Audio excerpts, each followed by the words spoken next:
Loan అడిగితే bank manager face చూస్తే అర్థమవుతుంది మీ క్రెడిట్ స్కోర్ ఎంత అని. ఫ్రెండ్స్తో పార్టీకి మనీ లేదు, bike EMI pending, mobile loan ప్రాసెసింగ్లో ఉంది. ఈ మూడు ఒకేసారి జరిగితే బ్యాంక్ చెప్తుంది, సార్ మీ క్రెడిట్ స్కోర్ లో ఉంది. సింపుల్గా చెప్పాలంటే క్రెడిట్ స్కోర్ అంటే మీ ఫైనాన్షియల్ క్యారెక్టర్ సర్టిఫికెట్. మళ్ళీ చెప్తున్నాను, ఫైనాన్షియల్ క్యారెక్టర్ సర్టిఫికెట్. స్కూల్లో మార్క్షీట్ ఎలాగో బ్యాంక్కి మీ క్రెడిట్ స్కోర్ మార్క్షీట్ లాగా. 300 to 900 మధ్యలో ఉంటుంది. 750 కన్నా ఎక్కువ అంటే వెల్కమ్ సార్ అని అంటారు. 600 కన్నా బిలో ఉంటే నెక్స్ట్ కస్టమర్ ప్లీజ్ అని అంటారు. ఎగ్జాంపుల్ చెప్తాను. Ravi and Suresh friends. Ravi bike loan తీసుకున్నాడు.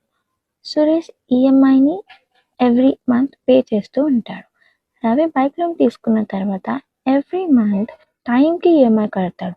దాని రిజల్ట్ క్రెడిట్ స్కోర్ 780కి పెరిగింది. కానీ సురేష్ ఒక మంత్ చూద్దామని స్కిప్ చేస్తాడు.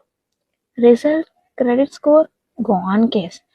బ్యాంక్ ఏమో రవికి లోన్ ఇస్తాము అని అంటుంది, కానీ సురేష్కి లెక్చర్ ఇస్తాంరా బాబు అని అంటుంది. ఫైనలీ క్రెడిట్ స్కోర్ పెంచాలి అంటే ఈఎంఐ టైంకి కట్టాలి. క్రెడిట్ కార్డ్ ఓవర్ యూస్ చేయొద్దు, ఇది చాలా important. And finally last point, loans ఎక్కువగా తీసుకోవద్దు. సేవింగ్స్ చేసుకొనిరా బాబు ఎప్పటి నుంచైనా. Too many loans is equals to danger. So me credit score ఎంతో తెలుసా?